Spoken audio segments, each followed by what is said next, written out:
Well, the phrase contactless has assumed many avatars in a post-COVID world, and the pandemic has effectively accelerated India's march towards a contactless economy. This emergent economy is being driven by supply-side factors like the rise and adoption of digital technologies, 5G, cloud, AI and data analytics, and on the demand side, the need for convenience, along with a heightened awareness for health and safety. These are the biggest pull factors. As India reaches an inflection point where technology redefines operating models, businesses are having to digitize at a pace never seen before. Concepts like telemedicine, delivery by drones, on-the-go education are now a reality. In many sectors, we've seen companies traverse the phygital world to service the customer, and others like online food delivery, retail, e-commerce and payments are reporting a surge in both digital adoption and usage. So the question that we're asking today, as we settle into this contactless ecosystem, what kind of tech innovations can we expect, and what kind of policy support or shift will be needed to enable India's transformation into a contactless universe? Hello and welcome to Young Turks, India's longest-running show on startups and entrepreneurship. I'm Shireen Bhan, and joining me to take the discussion forward is Kunal Behel, the co-founder and CEO of Snapdeal. Also on the show, Sangita Reddy, the joint managing director at Apollo Hospitals, and Devjani Ghosh, the president of NASSCOM. Kunal, Sangita and Devjani, many thanks for joining us here on Young Turks. Devjani, let me start by asking you, what we have seen over the last 8 to 9 months through the course of this pandemic is the emergence of a contactless economy. Large part of it was driven by necessity. The question now is how much of this is going to be sustained as we move towards perhaps getting a vaccine in place over the next few months and a resumption of normal life and normal activity. Are we going to be contactless or less contact? So, Shireen, I don't think, and Sangita is the right person to talk about the vaccine, but I don't think getting the vaccine solves our problem. It is getting the vaccine distributed to each and every human being in the world. That is what is needed for us to reach the stage where we can say, okay, we are finally safe, at least for whatever time the vaccine keeps us immune. So, I don't see us moving away from a largely contactless world in any time in the near future, frankly. And I think also you have to keep in mind that in the last few months, businesses have realized the tremendous productivity is involved in a virtual model. The fact that you can actually conduct business without being face-to-face, without traveling 17 hours to go to another country just for one meeting and come back. All of this has been a huge realization, and it saves cost. It saves costs, it saves time. So I don't believe we are going to ever go back to a fully physical, and nor are we going to go into a fully digital world.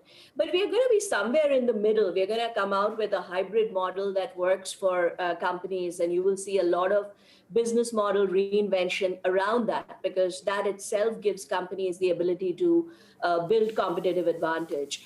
So yes, I think it's going to be largely contactless for a while at least, and we'll have to figure out how to use it as an opportunity. Oh, absolutely. And, you're right in pointing out, Devjani, and I didn't mean to suggest that, the vaccine is going to be any sort of a magic bullet and will solve us of this pandemic. The question that I was asking is, as we saw with the case of demonetization, where everybody said we're now moving to a cashless economy, and it didn't turn out that way. That was the larger point that I was making, that, are we on the cusp of that kind of irreversible change? But, let me bring Sangita into the conversation, because one of the sectors amongst the many that will perhaps see a reimagination, a reinvention, will be, of course, healthcare. And that is something that will perhaps also, to a great degree, bridge the access deficit and perhaps also the cost deficit that we face, particularly in India and in many other countries. But the challenge of being able to also deliver on the human experience, I mean, at the end of the day, Sangita, whether it's medicine or education, you do want that human experience as well. In fact, there's a very interesting report put out by Deloitte in Monitor, which talks about the build-up of experience debt, which leads to user alienation. So how will sectors like yours be able to marry the benefits and the gains of deploying technology, but yet keeping that human interface intact? So, Shireen, it's undoubtedly very innovative times. It's times where, to begin with, I think the power of humanity, the importance of human contact actually came to the fore so much. People know they can talk, communicate, buy, do a whole lot of things, but they're missing human contact. And so I think one of the major differences in this entire COVID era has been the fact that we had this concept of contactless economy and it has grown. So the inflection point of the usage of technologies that we always had are going to stay to a degree because people have experienced the value. However, as soon as you can get back in touch, people will try and do so, and hence will evolve this new hybrid capability. So putting this into an example in the healthcare field, uh, patients would have a surgery, get discharged from the hospital, and the doctor would say, come back and see me in 3 weeks. You know what? Very often the doctor's probably going to say that my team will be in touch with you on a daily basis. You may take home this device, and in 3 weeks, we will do a video consult to stay in touch with you. You will have a home care team come and take your blood. So I will see the reports when I see you. And for patients who were traveling from out of town, this is going to be a major boon.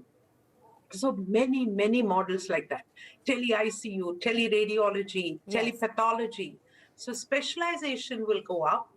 Use of technology will go up. And I think some of the statistics which came out during the COVID is that there was a 67% decline in in-doctor, inpatient kind of visits and a 500% increase in online doctor consults. But the most interesting one was that 80% of telemedicine users were first-time users. So these are, experiences that you've had for the first time. You discovered their value. Some of it will stay. It's not going to be completely contactless, but less contact, like you said. And new models are evolving. New models are certainly evolving, and some of those numbers that you alluded to, Sangita, I would imagine that will change, because we did have a situation where people had no choice, they had no option. But what will this middle path look like as we move back to a degree of normalcy? I think that will be the true test of innovation. But let me bring Kunal into the conversation. Kunal, we're talking about less contact or contactless. What have you seen already develop? Sectors, industries, companies like yours arriving at new value propositions to cater to this new emerging class, to cater to this new emerging segment. What have you been able to see or develop in-house, for instance, in terms of capabilities to actually be able to deliver on that value proposition?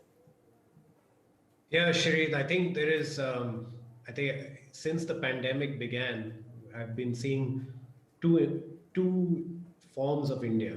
One is in India, which is going through a lot of pain and stress and anxiety because of the health and economic impact. And then on a parallel track, I've been seeing a parallel India, which is fully vibrant with entrepreneurs and entrepreneurship coming up with brilliant new ideas basis the new reality that we all live in. And these have ranged from, we spoke about healthcare, education, e-commerce delivery. I mean, we've tried out, we've been testing out autonomous deliveries. I think you've covered it before as well. I think many companies are doing many, many interesting things. At an overall level, I feel that whether it's contactless or less contact, we will be on somewhere in that spectrum as we emerge out of this pandemic. And what is really interesting is that we have the robust digital infrastructure now in this country to create the innovation engines to leverage this new reality. The few things we will need to do, however, is one is just improve tech literacy. I feel that we are still, you have the top engineering colleges where there's a lot of innovation coming out. However, we need to go deeper there across the country. The second thing is we need to support financially innovations, especially the ones that are the riskiest ones. And there are a lot of programs in Israel that are doing it very, very successfully.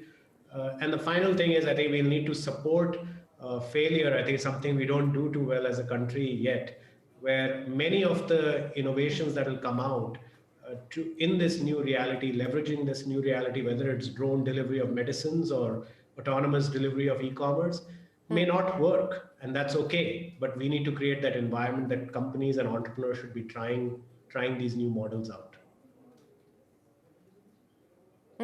Well, speaking of creating that environment, Debjani, let me come back to you because that is an important point that Kunal was highlighting. And you know, whether it's during a pandemic or pre-pandemic, I mean, failure is always something that we need to be prepared to deal with as we try and innovate. Now, from a regulatory perspective, you know, we've now got the IBC, for instance, in place. Do you think it's easier to fail today? And what kind of regulatory intervention, Debjani, do you believe is required? I think India still has to come to terms with failure. I don't believe we have fully accepted that failure is okay, and you know it's okay to fail and move on. There's still a lot of work to be done. I mean, just think of it, Shireen. If you want to wind up a company today, just think of it and what is required. I mean, people have been struggling to wind up companies for years now, right? And it's not easy as yet.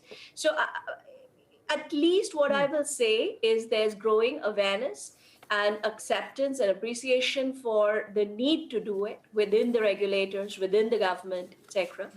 And you know, we continue to work with them to drive these changes, to bring about sort of what I call you know, a flexible regulatory mindset, which can continue to adapt as we know more, especially given the pace of disruption and how quickly disruption is happening around the world. So I stay hopeful, Shireen, and I think we have realized how important this is, and I think we will continue to work towards making it easy. Is it easy now, today? I think the answer is no. But, you know, and I hope we don't come back to that, whether the government is going to support funding some of this innovation, Debjani, because very often, you know, that seems to be the demand that comes in. But it's not the government's job to fund innovation of this kind. So is there enough private sector appetite, you think, to be able to support, whether philanthropic or otherwise, to be able to support these kind of innovations? So two things here, Shireen. First, I think we have to move out of that mindset where we think of innovation as a CSR activity or funding innovation as a CSR and philanthropic activity. I mean, in today's world, if you look at the hyper-digital world and a world which is, you know, where crisis is sort of the norm rather than, you know, if a crisis is sort of the norm we have to live with, the lens with which you look at innovation is completely changing. Innovation is becoming about problem solving. Innovation is becoming much more urgent. So successful innovation will be defined by your ability to move innovation to the market, out of the labs. How quickly do you do it? At what scale are you able to achieve it? And the kind of impact you have. So innovation has to become, I mean, we have to have a commercial approach to innovation, and we shouldn't feel apologetic about it. There is, I mean, the whole world is doing it. Why do we continue to say that, okay, let's do innovation has to be for good and let's use CSR? I really want to change that, see that mindset changing. Let me ask you, you know, for instance, let's use the e-pharmacy example, because since we were talking about creating a much more conducive regulatory environment for a contactless economy, and for the longest time there was back and forth on whether this is a legit business or not. Have we passed that hump today? Clearly, we have, Shireen. I think the e-pharmacy has become mainstay. I think some of the concerns in terms of the mechanism of writing the prescription, the ability to read, the technology in place, using prescriptions as a methodology of, you know, marketing, some of those needed to be taken care of. But clearly, e-pharmacy's mainstay now is taking up more and more of the load. And interestingly, I think one of the big wins of the e-pharmacy is the momentum they're gaining in Tier 2 and Tier 3 cities. And that's, I think, a story across all e-commerce, but the buoyancy of our smaller towns and cities is something that we should be very happy and very proud of. I want to take 1 minute on your earlier point of asking government to fund innovation. I don't think, people are asking or should be asking for government to fund innovation, but I think it's important for us to look at government's ability to orchestrate some of the requirements for innovation.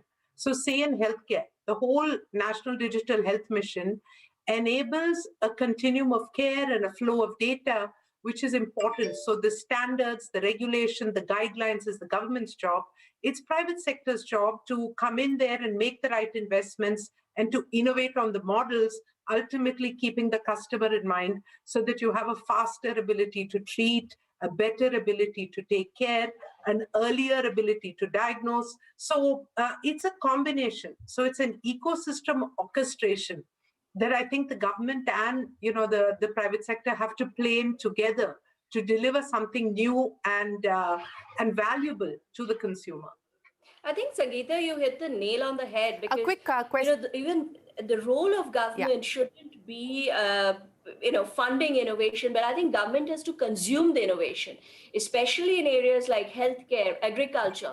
There is so much good innovation happening. We need government to start becoming the buyer or user of these innovations, and that's where we need the government to put its money on the table. So the roles are changing. Shireen, if I can, I want to showcase one innovative model that we've done, which is in primary healthcare, which is so much, being spoken about now.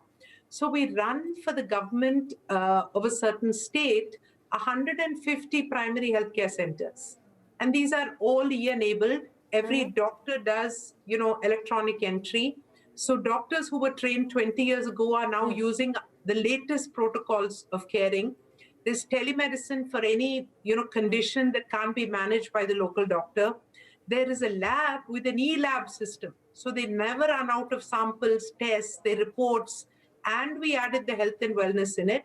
And simple use point, a case in point of proof of success is that when we took over, these primary healthcare centers used to see 7 customers a day.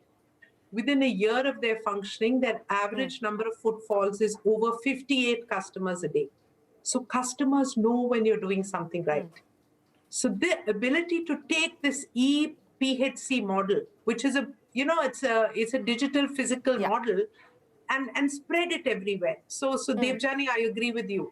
Please let government consume innovation, enable us to scale it, and this will lead us into the next great horizon, which is the use of data and AI.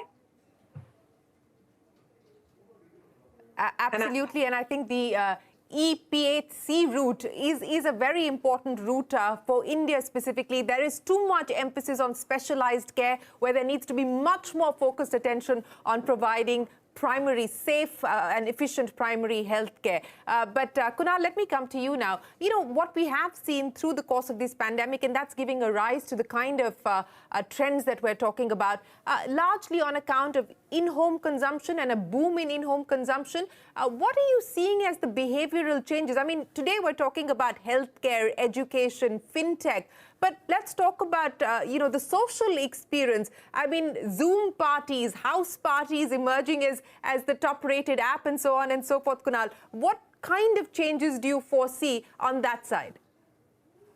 I think some of these will have a shorter half-life than others in a post-pandemic world.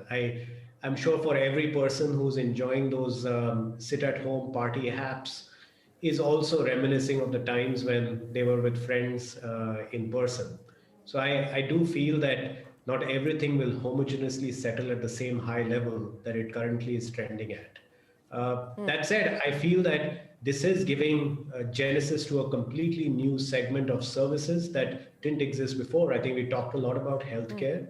I feel in education, we are seeing phenomenal companies get created that are going to touch lives of hundreds of millions of people. One area where I'm quite excited about, I think we hear about all the coding classes and the K-12 education startups, etc. I think fundamentally people don't talk enough about the fact that we have a very large part of our country which hasn't gone through a formal education system, but are smart, passionate, ambitious, and they need some vocational learning and apprenticeship. And I feel that the next phase of the EdTech revolution will largely deal with trying to solve for that how do you get the hundreds of millions of people who are probably right now doing daily wage labor work to become skilled electricians or plumbers or factory workers, etc. And I feel that that will be the true edtech revolution that will change India. I think the coding classes and the K-12 classes are great, but if we are talking about a revolution, the revolution will likely happen when edtech truly penetrates the hundreds of millions. And I think because I see startups just when they are starting, I feel we should all feel very reassured about the future of our country because the wheels of innovation have already started moving there, in a way, thanks to this pandemic. Yes, we have seen that significant acceleration over the last few months. Debjani, I'll give you the final say then. And I think one of the very important issues that Kunal raised was about skill enhancement and capability building. And, you know, just a short while ago, I was having a conversation about the need, and Sangita will know more about this, about the need to build in capabilities for ASHA workers, Anganwadi workers, you know, bring in more community participation when it comes to healthcare services. And it's across the board. I mean, we're talking about creating a team of paramedic frontline workers, and we don't have enough. So what is the role that you believe, you know, we can see some of these tools that we've innovated or seen emerge during the last few months sort of lead the charge in some of these spaces going forward? You know, I think the pandemic has completely changed the rules of competition globally. And in today's world, business will go where talent is, period. I mean, talent is becoming the biggest competitive advantage that whether a business or a country or any organization can have. So talent is becoming absolutely critical.